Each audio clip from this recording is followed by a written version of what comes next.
statement. He said, I'm hearing the report, well, I will reach Delhi and then I will figure it out what is happened. When the deal is already done, he is the next day, by the time Kharge reaches, Mr. Kharge reaches Delhi, Nitish Kumar is swearing there as a BJP chief minister or N.D.A. chief minister. So what I'm saying is, this is the strategic commonsensical thinking. You do not leave the commander of the army, you don't go to the field when you have to be on the headquarters. Are you saying Rahul Gandhi should step aside, or are you saying that Rahul Gandhi should be clear that if you are going to be the commander, act like a commander, yes, not be on a yatra at a time like this, be at the headquarters managing? You and I know that no decision will happen, when nothing important will move in Congress unless Rahul Gandhi approves it.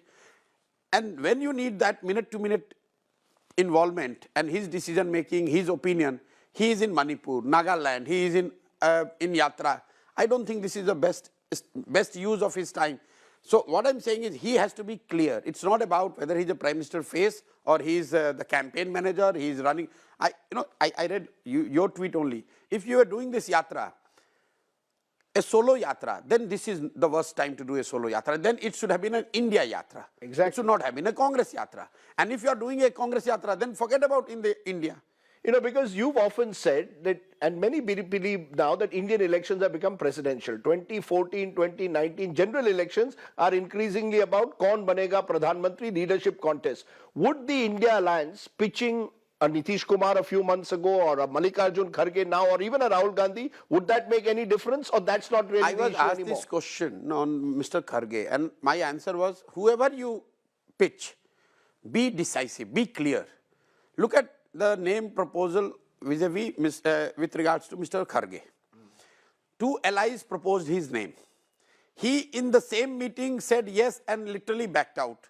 His own party did not offer a single formal statement to it. So before getting into merit whether Mr. Kharge, announcement of Mr. Kharge as a prime minister face would add value or not, you have to first realize that whether you are making the announcement or you are not making the announcement. So this indecision is killing them. Do you believe even now, is it too late now? Indecision that whether Rahul Gandhi is running Congress or Mr. Kharge is running Congress. Is Mr. Rahul going to be the prime minister face or somebody else? If he doesn't want to be the prime minister, let it be said in those many words by himself, nobody than him, that I'm not the candidate, whoever is decided. No, but do you believe that the India alliance should have a face even now?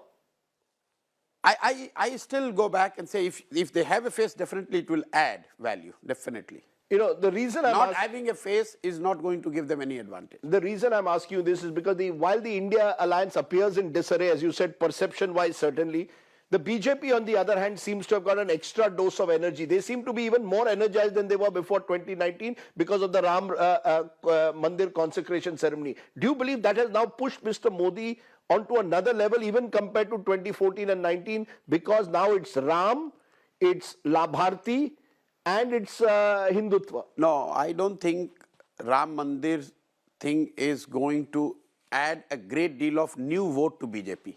If it certainly has enthused the BJP rank and file, it has given something to chat and feel good about to the voters, but I do not see this event of Ram Mandir bringing them new votes.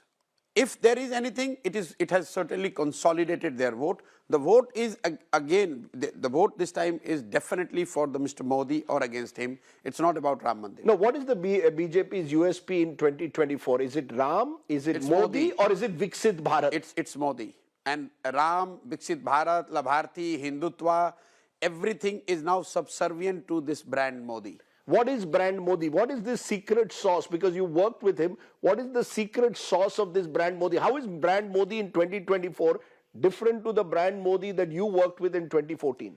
Well, Mr. Modi's strength is that he evolves, and his whole agenda also evolves every 5 years. So in 2002, he was the Hindu Hriday Samrat. By 2007, he became this able administrator who could bring development to Gujarat. By 2014, he evolved as somebody who can change India. By 2019, he evolved as somebody who can bring great pride and courage and conviction in the story of India. By 2024, he is being positioned as somebody who has brought Ram back to this country.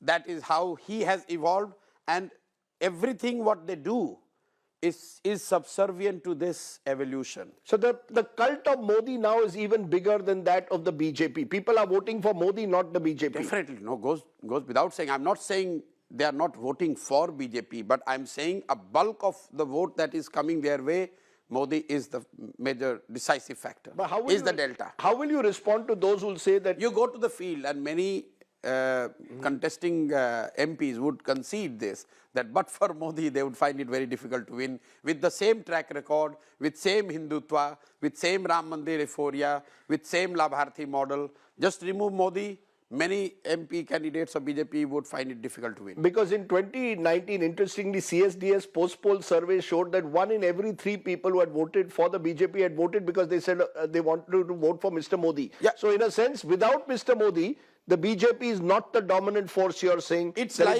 like imagining Congress in 1980 without Indira Gandhi. You're saying Mr. Modi today is in the same space that Mrs. Indira Gandhi was in 1980. He is Indira Gandhi of BJP. He's the Indira Gandhi of BJP. You're giving me a nice one-liner. Yeah, but politically speaking, Sure. his ability to catch vote is not necessarily dependent on ideology or organization or the candidate. People are straight voting the way they voted for Indira Gandhi. People are straight voting for Mr. Modi. No, but since you use the Indira Gandhi analogy, let me take that forward. Many will say that Mr. Modi has redrawn the way elections are fought. I know, see, my comparison would not be liked by both sides, but sure. I'm just making this comparison purely on this aspect of people voting directly for Indira Gandhi, same way people are voting directly for Mr. But there will be those who will say that the BJP is now, or Mr. Modi is drawing on a mix of state power, of media power and religion to overpower the opposition. So the opposition has no space in India to compete anymore. See, any leader who builds that kind of brand would have some ideological backing to his or her positioning. Indira Gandhi was also seen as Indira is India, India is Indira. She had this charisma and the control over state machinery, as we call it, in totality, be it judiciary, election commission, media, all together. So it's not that this is the first time we are seeing something of that in India. It has happened before. In between, we have seen a coalition government where this absolute control has probably gone a little down. And also, as a society, we have evolved. Those systems are a little bit more robust than what it used to be, say, in 70s or 80s. But we have seen the abuse of power by those who have run this country, whether it was 356, using or misusing election commission and media. It's not a new phenomena per se. The extent or the degree could vary.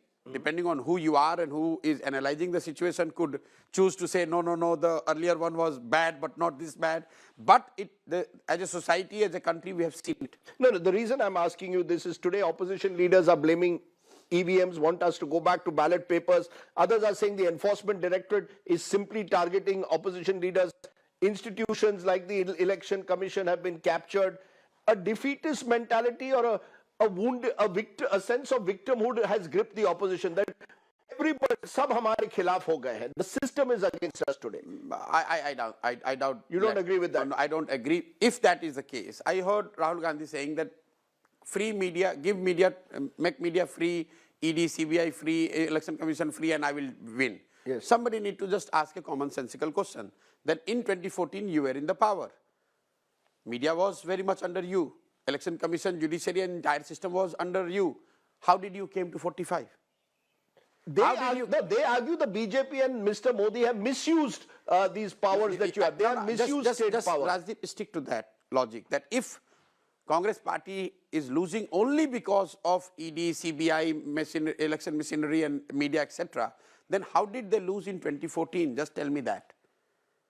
So I'm saying, if you lose, whoever is in power, definitely they will use and would have some strategic advantage because they have control, they have more resource. But these advantages were with you when you were in power. Still you were defeated. You know, and BJP with all these powers, it's not that they are not losing elections. They have lost many elections in last 5 years. no, Prashant, the reason today, interestingly, Mallikarjun Kharge, the Congress president, has gone to the extent of saying if Mr. Modi wins, this could be India's last free and fair election. Well, I'm not one of those who believe, and I could be wrong, but for many years now I have been telling this, because he's not the first one. Many people have raised this issue. Arvind Kejriwal has said this many times. Other leaders have also said this. Many commentators also believe, and they say this in private also. I don't think I'm one of those who believe that Mr. Modi can completely hijack the whole system here, change the constitution, will become a dictator, and India would have no longer a democratic setup. I think we are underestimating the might and the wisdom of the common people here. Nobody, no matter how strong that individual or party is, nobody can steamroll India and 1.3 billion Indians. Indians are pretty smart. They know where to give power and where to put the brake. You have seen in last 5 years, the same Mr. Modi has not been able to win states as easily as he used to do, say, between 2014 and 2019. And if you go to villages, and I know you travel, Rajdeep, a lot, you would hear many common people saying, अरे सब power एक ही के हाथ में थोड़ी देना है. आप उससे जब पूछते हो कि भाई लोकसभा और विधानसभा में अलग अलग क्यों देते हो, आप विधानसभा में कर्नाटक में कांग्रेस को जिता रहे हो, लोकसभा में कह रहे हो मोदी को दूंगा, तो बोले नहीं, एक ही आदमी के हाथ में सबको पावर नहीं देना है. Common people have this understanding. No, is that a trend that therefore is here to stay? That the same voter who may have voted, let's say in Karnataka 6 months ago for Siddaramaiah, may well vote for Mr. Modi in the general election. Same voter who may have voted for Mamata Banerjee in Bengal 2-3 years ago may well vote for Mr. Modi. We are seeing very distinct changes between Vidhan Sabha and Lok Sabha, and they can only grow in the future. Well, this could be argued both ways. I have been telling this, that if you want to challenge BJP, this one data point should give you a lot of strength and courage and hope. Is that Mr. Modi's ability to fetch vote for himself versus his ability to get vote for his colleagues or his party. If you look at data from 2014 till now, between 2014 to 2019, the BJP's underperformance in assembly elections was roughly around 3 percentage point. That means in Vidhan Sabha only 3 percentage point BJP vote share was 3 percentage point lower than the Lok Sabha. Between 2014 to 2019, now the underperformance in Vidhan Sabha for BJP is close to 9 to 10 percentage point, 10 percentage point. So that means there are less, and this is the declining ability of Mr. Modi to transfer vote. The double engine model is therefore not working as effectively when it comes to state elections. No, when Mr. Modi is not on the ticket, the BJP it is that much more difficult. I wouldn't say it is not working, but I'm saying it is that much more difficult for Mr. Modi to continue getting vote for his party colleagues or his state governments who, in eyes of people, may or may not have delivered. Because one other major trend that earlier between 2000 to 2019, whoever Mr. Modi wanted, he said, vote for him, I will deliver, then people voted. Sure. But if the state governments have not delivered, people are not taking Mr. Modi's word as gospel truth and voting for them. They are still giving it to him, but in the state elections, they are voting very differently. So that's one big difference between 2014-19 and 2019 to 24. The other trend which one notices is North versus South. We mentioned how North and West, the BJP's 80 to 90% seats, or they dominated 90% of the seats in Western and Northern India, Hindi heartland in particular. On the other hand, in the South and the East also, the BJP has found it much more difficult. Is that a trend also which you believe is here to stay? No, I cannot say we're here to stay, but it's very clear. It's not only North and South. East, I always say that East and South, roughly about 220 seats, starting from Bihar. Don't count Bihar in North. In Bihar, BJP's vote share is never crossed 25%. Last time they have won only 17 MPs. So if you take Bihar, Bengal, Odisha, Telangana, Andhra Pradesh, Tamil Nadu, Kerala, these 220 seats, BJP gets only about 45 seats, despite their success in Bihar, despite their success in Bengal, despite their doing better in Odisha. But what is happening is, because they are completely sweeping North and West, these 200 seats or 180 seats which are anti-BJP member parliaments, they are of no use. And hence, if Congress plus these 3-4 key anti-BJP formations, if they are able to win even 100 seats in West and North, the game will change overnight, because then these 200 MPs who anyway are winning as non-BJP MPs, they come into play. But you would agree that at the moment it looks extremely unlikely that the opposition can win these 100 seats in West and North. It's very difficult. Very difficult. It's very difficult. Impossible? And more, I wouldn't say impossible, but more worrying sign is that BJP knows this data as much as you and I know. Probably they know more than us.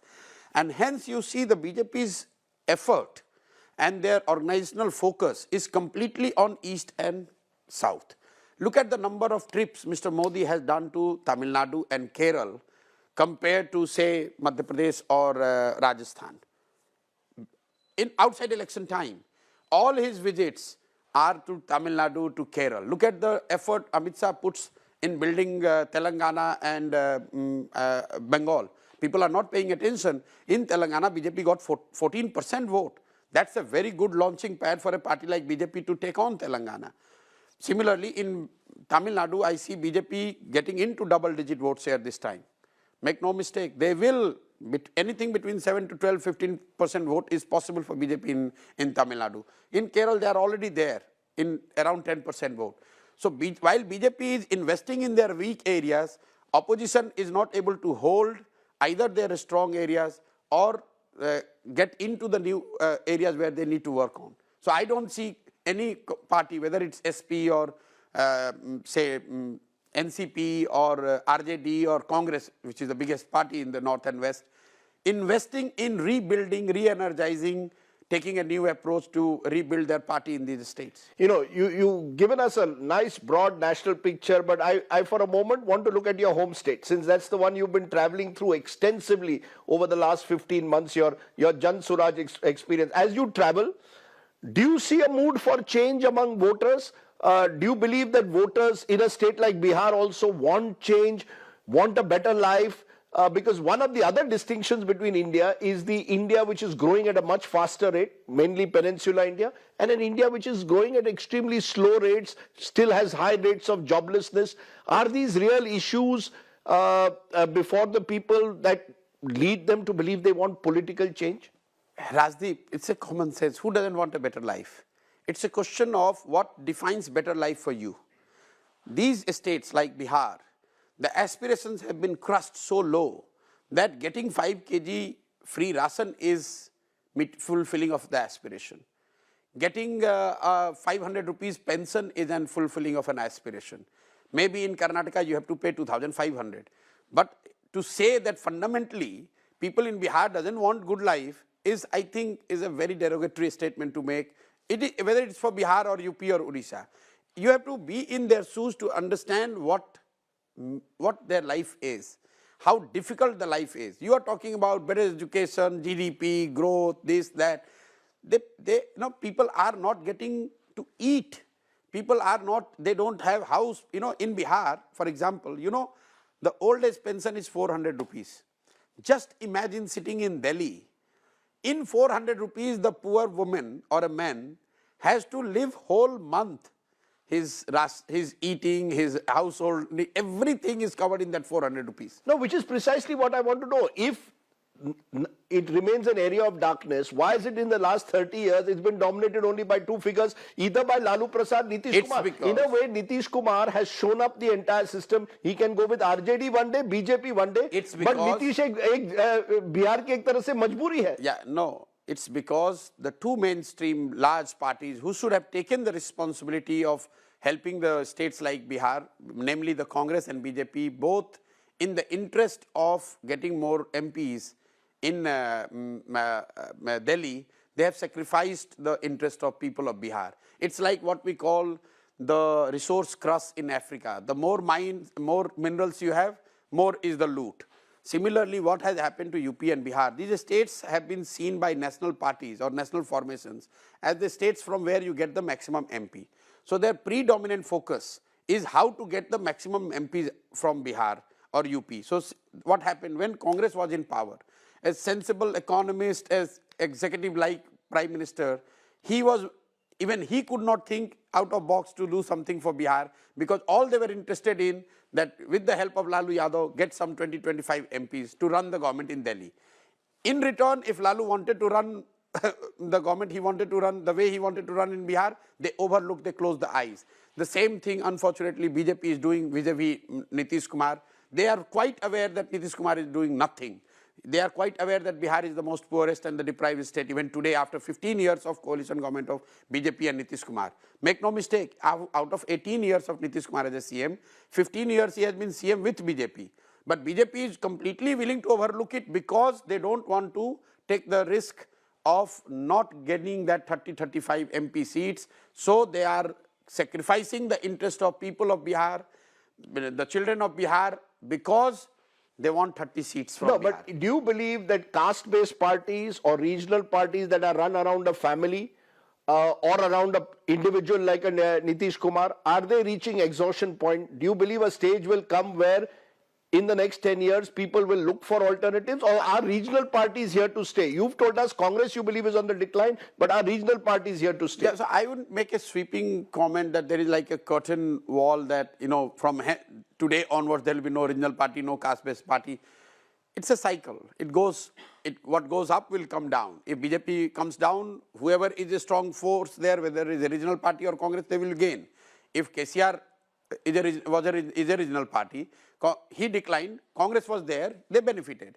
So whoever is there on the ground, whether you are a national party or a regional party, whether you are a caste-based party or a religion-based party, if you are there, you are fighting, people see yourself around, you stand a chance, because the other person who is ruling, if he falls, you are there to benefit from it. But is caste still very, very dominant? I'm not just looking at Bihar, but across the country. Prime Minister also projects himself, interestingly, as an OBC face. I mean, this OBC politics, Nitish Kumar tried to play caste census, it didn't really work. Rahul Gandhi has echoed caste census, not worked. And on the other hand, the Prime Minister plays the OBC card. But I'm glad you are saying at least, because for months you guys have been telling this caste census is going to be the second mandal and this and that.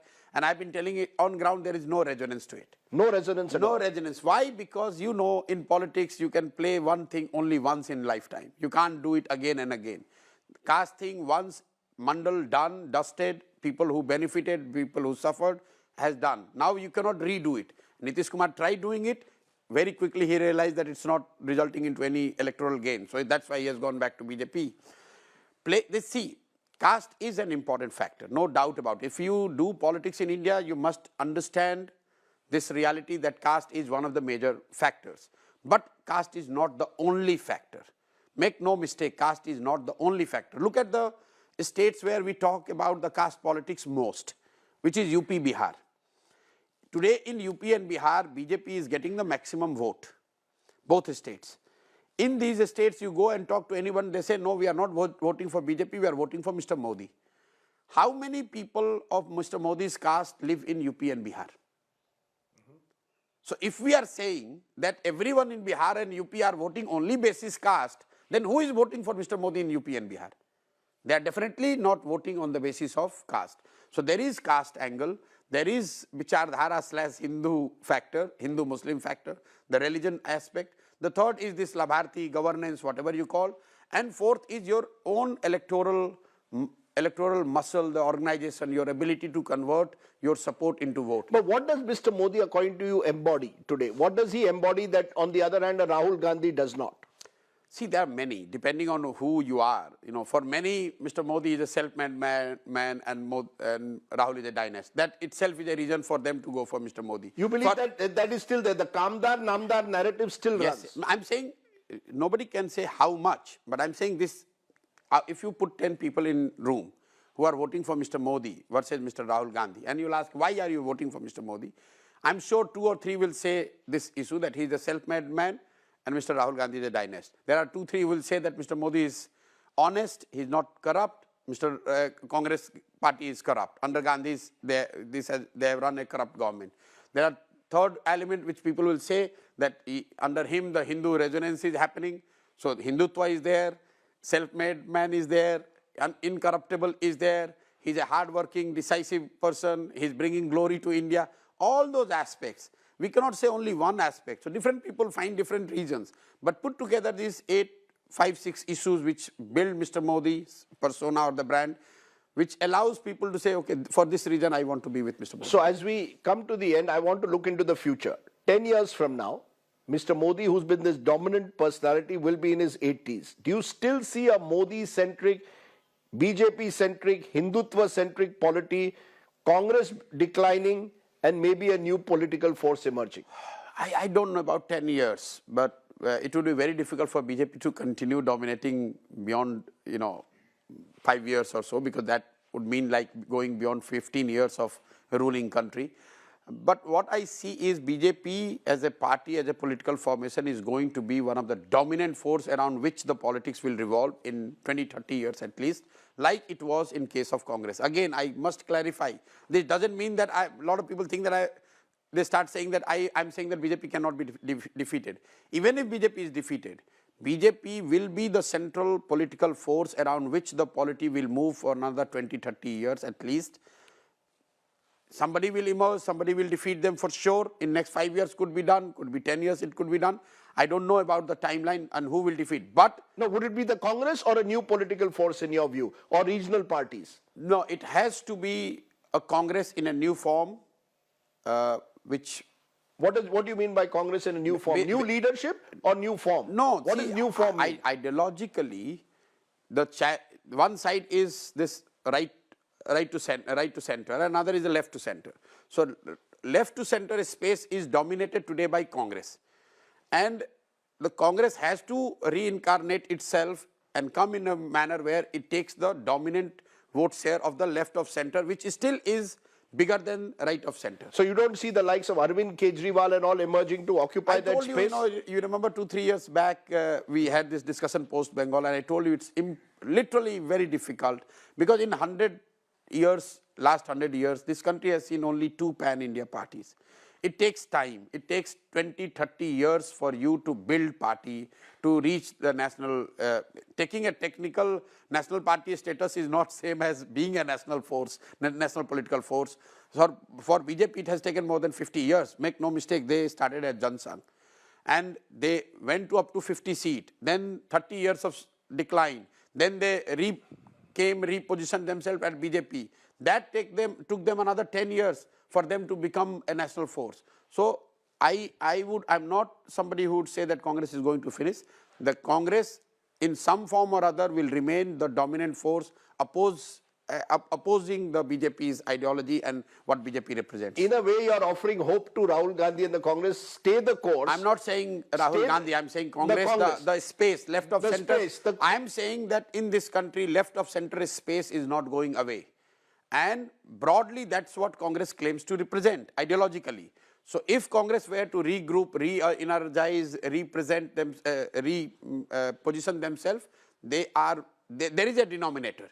There is a denominator to take. Final question, where do you see yourself? Do you see yourself now, what has happened in Bihar, opening up the possibility of a third force by 2025 Vidhan Sabha, where this duopoly of Lalu and Nitish may finally be over? Do you really see the emergence possibly for someone like you who can challenge this? Or do you believe it's very difficult to scale up or go on from a political strategist to building a party? Rajdeep, I'm in Bihar for last 2 years. I'm not planning to go Bihar because something has happened in Bihar yesterday. 2 years, I have left everything and I'm stationed in Bihar, moving village to village. And what I see and what I have learned and seen, observed in the last 2 years gives me full conviction that Bihar is just there to change. And you would be surprised the kind of change India is going to see coming from Bihar in their assembly election. Not in the Lok Sabha, but in assembly elections. You have to give a year, because people are, as I told you, they are not looking at India. People in Bihar, they are looking to sort their issue out. And that would be reflected in the Vidhan Sabha election. So you're very interestingly telling me that in a way, your hope is that even if 2024 Lok Sabha is almost a done deal, the state elections are becoming increasingly wide open, and that's the real contestation that will take place in the next few years. If I'm in an opposition space, I would fight with all the might the Lok Sabha, but I would not lose the hope, and I would start preparing for each of the Vidhan Sabha, be it Maharashtra, be it Haryana, be it Bihar, from today, not after Lok Sabha. But what will happen? They will lose suppose they lose Lok Sabha, then 3 months they will go in oblivion, then comes the Vidhan Sabha election, then they will say there is no time left. But if, it's like the first line of fight is Lok Sabha. You must start preparing your second line and third line, and the real power, political and otherwise, rests with the state, winning the states. So that is where the hope is, and that is where opposition should put their focus on. It's interesting you're saying this, because I recall in 2021 when I had interviewed you during the West Bengal elections, you had said that if the TMC loses, India could be heading towards single-party democracy. Now you're telling me multi-party democracy is alive and well, certainly at the state level. Indian democracy has not been taken over by one leader or one party. I'm saying the same thing. Unless, so long the states are, even if you lose Lok Sabha elections again and again, but so long you hold your ground in the states, India is democracy, its texture, its multipolarity are going to stay. And that is very important, that even if you are not able to necessarily win Lok Sabha, don't give up hope, fight with all what you have, make sure that you don't lose the states. Maybe there is no opportunity for you to win Lok Sabha, but you have enough opportunity to win your state. Win that and the tide will turn. Okay. Prashant Kishor, for having given us a sense of what you believe is the big national picture as well as the state picture in this huge election year of 2024. Thank you very much for speaking your mind. Thank you for having me. Thank you. Hello and welcome to this India Today special. After Nitish Kumar's Ghar Vapsi yet again in Bihar, the dark clouds hanging over the Hemant Soren government in Jharkhand, and the recent defeat of the Congress to the BJP in the Hindi heartland states, most political observers are saying that the 2024 general elections are a done deal for Narendra Modi and the BJP. Are the general elections a formality? Does the opposition still have a chance of making a comeback? Who better to answer that than the country's ace political strategist, now a political activist with the Jan Suraaj movement that he has set up in Bihar? Joining us now, the one and only Prashant Kishor. Appreciate your joining us, Prashant. Thank you. After the fall, or should I say the re-emergence of Nitish Kumar in a new avatar, this time back in the NDA, the general consensus is that 2024 is a done deal. Do you go along with that, that Nitish Kumar's decision has virtually made 2024 a done deal? Yes and no, because see, Nitish Kumar per se, him being part of the opposition bloc was not that big a deal, first of all, because on his own he was not bringing something that would have turned the table. But perception-wise, yes, there was at least those who believed in the opposition's strength or the new formation called India. They thought him as one of the key allies or key component of this new formation. BJP, by taking him back, to my mind, has gone for a strategy where what one would say, losing a battle to win a war. Because in Bihar per se, BJP is not going to give any advantage to BJP. But in terms of perception countrywide, yes. No, but the fact is, let's be honest, now that the BJP has Nitish Kumar with it, they have Chirag Paswan with it, it appears that the opposition is decimated in Bihar, a state where the BJP won 39 out of 40 seats last time. So the BJP seems to have virtually, will now dominate Bihar. No, actually not. If you look at the hard data, in 2014, BJP fought on its own with the allies like Chirag Paswan, at that time Ramvilas Paswan ji, and they won more than 32 seats. In last general elections, BJP won 17, not 39. The alliance, with alliance they won 39. This time around, with Nitish not being what he used to be in 2014 or 2019, BJP and the India alliance anyway was doing pretty well. So I don't think BJP has taken Nitish Kumar back to add seats in Bihar. In fact, if you look at carefully, BJP's own number is going to be less in Bihar after taking Nitish Kumar, because they will be fighting less number of seats. So why did BJP opt for this? They have opted for exactly where you started this interview. That in terms of perception, Nitish was seen as somebody who is bringing together who brought everyone together to build this India alliance. So by taking one of the architects out of it, BJP has given a severe psychological blow to the opposition, not in material terms. In material terms, Nitish leaving is not going to matter much. In fact, it's going to reduce BJP's number. And in assembly elections, BJP is going to pay the price for this.